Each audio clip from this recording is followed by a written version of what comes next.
যাক বাবা, ঘুমটা ভেঙে গেল। কয়টা বাজে দেখি তো। আরে বাবা, 10টা বেজে গেল। আমার তো আজকে পরীক্ষা। আমার তাড়াতাড়ি স্কুলে যেতে হবে। তা না হলে তো স্যার আমাকে ঢুকতে দিবে না ক্লাসে। তাড়াতাড়ি clear হয়ে নিই। এই গোসলটাও করে নি। ওরে বাবা রে, পানি কি ঠান্ডা রে বাবা। এই গোসলটাও করে নিছি, এবার স্কুলে চলে যাই। তো ভাই, আমার গাড়ি কোথায় রে? এই যে আমার গাড়ি। গাড়িতে আমি চলে যাবো। গাইস, আমার এমনিতে অনেক দেরি হয়ে গেছে। তো আমি চলে আসলাম আমার স্কুলে পরীক্ষা দিতে আর কি। এখন সোজা সিঁড়িটা দিয়ে উপরে আমার পরীক্ষার হলে চলে যাব। A few moments later. তো দীর্ঘ 3 ঘন্টা পরীক্ষা দেওয়ার পর আমার পরীক্ষা দেওয়াটা শেষ হলো।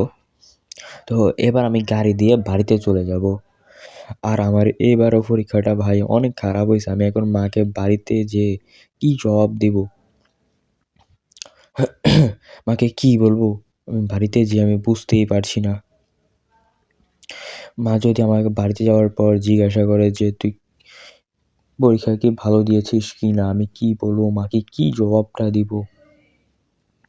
মা ভেবেছিল এবার যেন আমি একটা A+ আনতে পারি, কিন্তু A+ তো দূরের কথা রে ভাই, আমি তো এবার ফেলই করবো মনে হচ্ছে। আমার পরীক্ষা এত খারাপ হয়েছে, মানে একবারে ভাবার বাইরে ভাই। মাকে যে কিভাবে বলবো? মা যদি শোনে আমি পরীক্ষায় ফেল করবো, এবার পরীক্ষা খারাপ হয়েছে, তাহলে তো আমাকে মেরে মেরে একবারে তক্তা করে দিও, বাড়ি থেকে বেরই করে দিবে মনে হচ্ছে আমাকে। এবার যাই, চুপি চুপি কোনো কথা না বলে ডিরেক্ট উপরে চলে যাব, মানে আমার রুমে।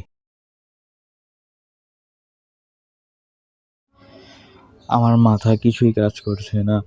আগামীকালকে তো আমার রেজাল্ট দেবে, আমি মনে হয় এবারও ফেল করব।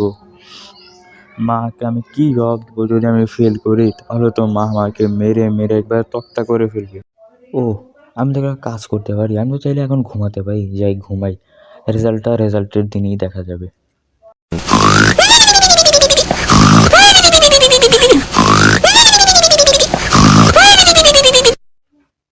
ওহ, যাক বাবা, ঘুমটা ভেঙে গেল। দেখি তো কয়টা বাজে। ওরে বাবা, 10টা বেজে গেল রে। আমার তো আজকে রেজাল্ট দিবে।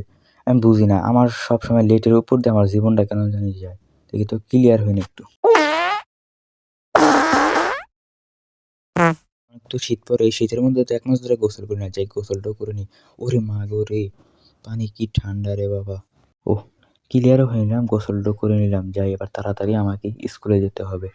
তাহলে আমার গাড়িটা কোথায় রে বাবা? এই যে আমার গাড়ি। এখন গাড়ি দিয়ে ডিরেক্ট স্কুলে চলে যাব আর কি। তো গাইস, আমার এভাবেই অনেক দেরি হয়ে গেল।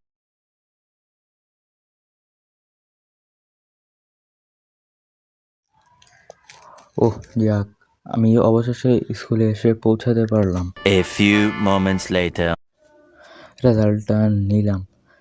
আমার অনেক দুঃখ হচ্ছে যে মনে মনে যেটা ভেবেছিলাম, মানে আমি ফেল করবো, আমার পরীক্ষা খারাপ হয়েছে তো বলেছিলাম আগেই।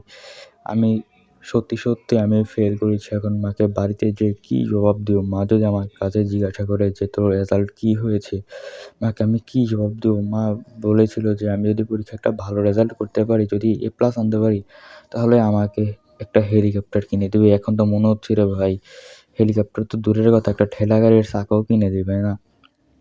মাকে কি জবাব দিব ভাই? আমার মাথা কিছুই কাজ করছে না। আমি ফেল করেছি।